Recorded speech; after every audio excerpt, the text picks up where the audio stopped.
কতটা নরম তুলতুলে হয়েছে দেখুন জিলিপিগুলো, একদম রসে ভরা।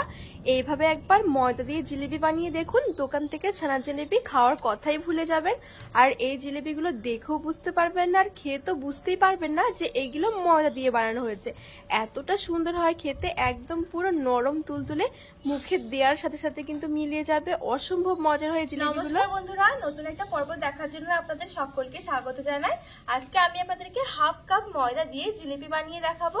বন্ধুরা, আমরা তো দোকান থেকে অনেক ছানা জিলিপি কিনে খেয়েছি, তবে এইভাবে একবার ময়দা দিয়ে জিলিপি বানিয়ে দেখুন, একদম নরম তুলতুলে, ঠিক ছানা জিলিপির মতন। খেতে তো অসম্ভব মজার হয়। শুধুমাত্র ময়দা থাকলে কিন্তু এই জিলিপিগুলো বানিয়ে নিতে পারবেন, আর ছানা জিলিপি খাওয়ার কথাই কিন্তু ভুলে যাবেন দোকান থেকে। তো চলুন, খুবই সহজভাবে বানিয়ে দেখাবো, আশা করছি আপনাদের অনেক পছন্দ হবে। তো বন্ধুরা, জিলিপিটা বানানোর জন্য আমি এখানে ঠিক হাফ কাপের মতো ময়দা নিয়েছি। আপনারা চাইলে কিন্তু বেশি নিতে পারেন, আবার কিন্তু কমও নিতে পারেন, তবে যে কোনো একটা বাটি মেপে নেবেন, তাহলে কিন্তু খুবই সুবিধা হবে। তো ঠিক আমি হাফ কাপ ময়দা নিয়েছি, আমি একটা বাটির মধ্যে নিয়ে নিচ্ছি ময়দাটা। এবার আমি দিয়ে দেবো গুঁড়ো দুধ, আর আমি যতটা ময়দা নিয়েছি ঠিক ততটাই কিন্তু আমি এখানে গুঁড়ো দুধ নিয়েছি। এবার দুধটাও দিয়ে দেবো।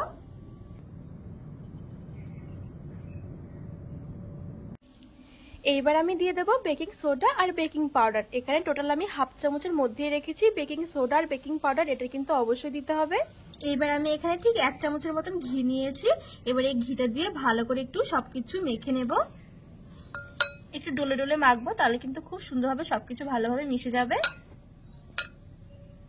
এখানে আমি ঘিটা দিয়ে খুব সুন্দর করে ময়াম করে নিয়েছি। এবার আমি যেটা করব, অল্প অল্প করে জল দিয়ে একটা ডোয়ের মতন বানিয়ে নেব।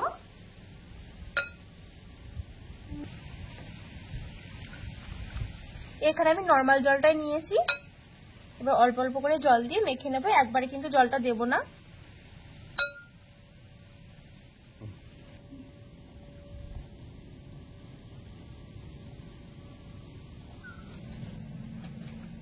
তো বন্ধুরা, এখানে দেখুন আমি একটা সফট ডো তৈরি করে নিয়েছি। এই ডোটা কিন্তু খুব বেশি এটা নরমও করা যাবে না, আবার কিন্তু খুব বেশি এটা শক্ত নয়, একটা সফট ডো তৈরি করতে হবে। এবার আমি এখান থেকে সমান সমান করে লেচি কেটে নেব।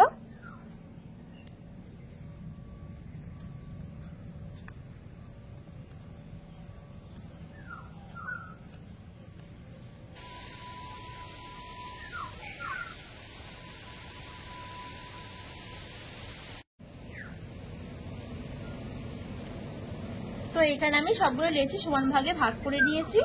এবার আমি চাটুর মধ্যে রেখে আরেকটু মসৃণ করে নেব। এবার আমি একটু লম্বা করে নিচ্ছি।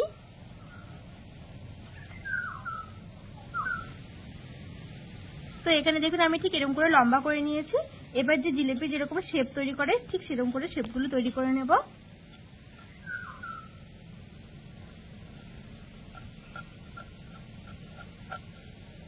এবার আমি এদিকটা একটু পেছনে চেপে লাগিয়ে দেবো, এতে করে কিন্তু ভাজার সময় খুলে যাবে না। তো এখানে দেখুন আমার একটা জিলিপি হয়ে গেছে।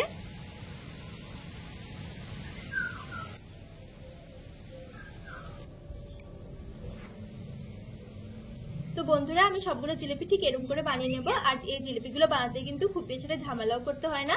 যদি ঝটপট এরকম জিলিপি খেতে ইচ্ছে করে, তাহলে কিন্তু এরকম ময়দা দিয়ে জিলিপি বানিয়ে নেবেন, দেখবেন দোকানের থেকেও কিন্তু খুবই ভালো লাগে খেতে। তো আমি সবগুলো জিলিপি ঠিক এরকম করে বানিয়ে নেব।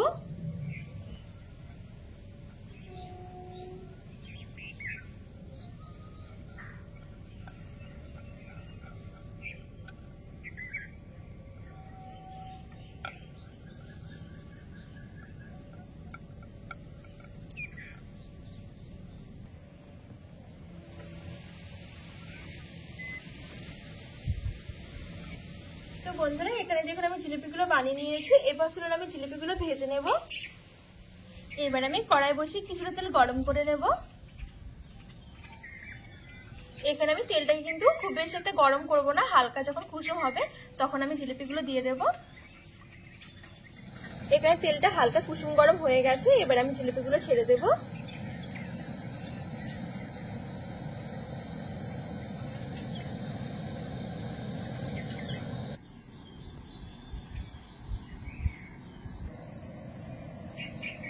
এবার আমি একদম হালকা আছে আমি জিলিপিগুলোকে ভেজে নেব।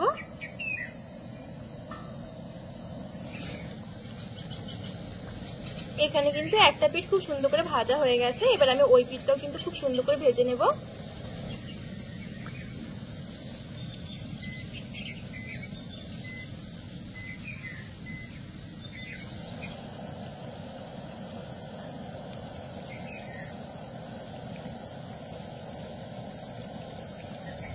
তো বন্ধুরা এখানে কিন্তু মোটামুটি আমার জিলেপিগুলো ভাজা হয়ে গেছে।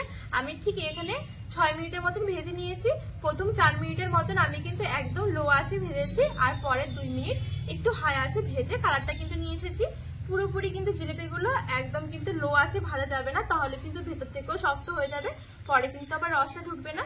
তো এবার আমি তেল থেকে তুলে নেবো। আর এখন কিন্তু দেখুন জিলেপিগুলো খুব সুন্দর একটা কালার এসেছে আর খুব সুন্দর ফুলেছে দেখুন। তো এবার আমি তেল থেকে তুলে নেব।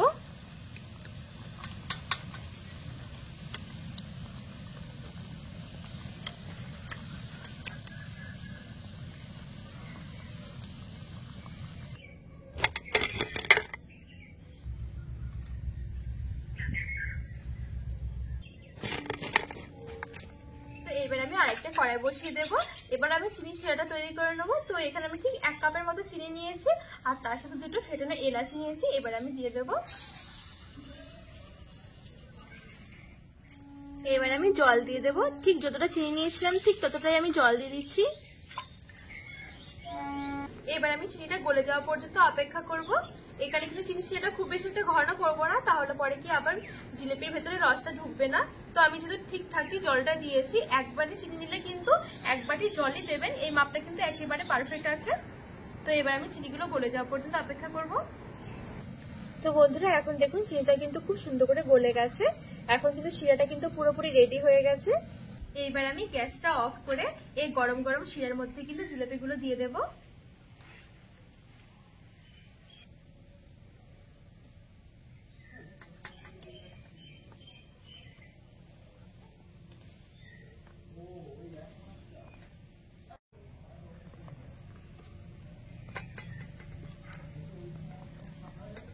এবার একটু নেড়েচেড়ে মিশিয়ে নেব।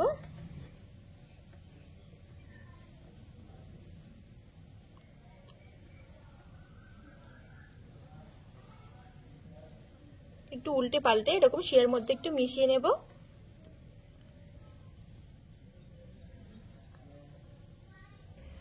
তো এখানে কিন্তু আমি নেড়েচেড়ে কিছুক্ষণ মিশিয়ে নিয়েছি।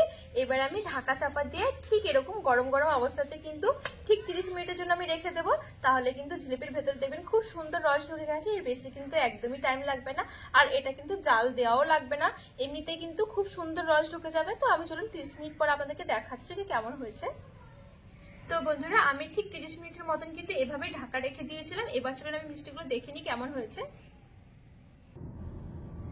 দেখুন 30 মিনিটের মধ্যে কিন্তু পুরো ফুলে ডবল হয়ে গেছে, আর রসটা কিন্তু পুরোটাই টেনে গেছে। এই দেখুন কত সুন্দর রসটা ঢুকেছে ভেতরে, একদম পুরো নরম তুলতুলে হয়েছে। আপনারা নিশ্চয় দেখেই বুঝতে পারছেন যে জিলেপিগুলো কতটা সুন্দর হয়েছে। বন্ধুরা আপনারা কিন্তু অবশ্যই এভাবে একবার বাড়িতে বানিয়ে দেখবেন, আপনারা কিন্তু দেখেও কোনোভাবে বুঝতে পারবেন না, আর খেয়েও তো বুঝতেই পারবেন না যে এগুলো ময়দা দিয়ে বানানো হয়েছে, এতটা সুন্দর হয়। তো এইভাবে যদি একবার জিলিপি আপনারা খান তো একদম কিন্তু দোকান থেকে ছানা জিলিপি কিনেই খাবেন না।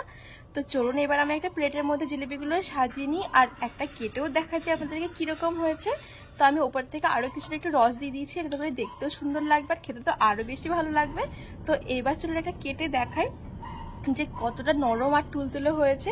দেখুন পুরো দোকানের জিলেপি কিন্তু হার মানাবে এই জিলেপিগুলো। হাতের কাছে শুধু ময়দা থাকলে কিন্তু আপনারা এই জিলেপিগুলো বানিয়ে নিতে পারবেন, খুবই মজার হয় খেতে, আর আপনারা কিন্তু খেয়েও বুঝতে পারবেন না যে এগুলো ময়দা দিয়ে বানানো হয়েছে। তো বন্ধুরা আজকে রেসিপিটি কেমন লেগেছে অবশ্যই কিন্তু কমেন্ট করে জানাবেন, আর আপনারা কিন্তু অবশ্যই বাড়িতে এভাবে একবার ময়দা দিয়ে জিলেপি বানিয়ে দেখবেন, খুবই সুন্দর হয়। তো রেসিপিটি ভালো লাগলে চ্যানেলটিকে সাবস্ক্রাইব করে পাশে থাকার অনুরোধ রইল।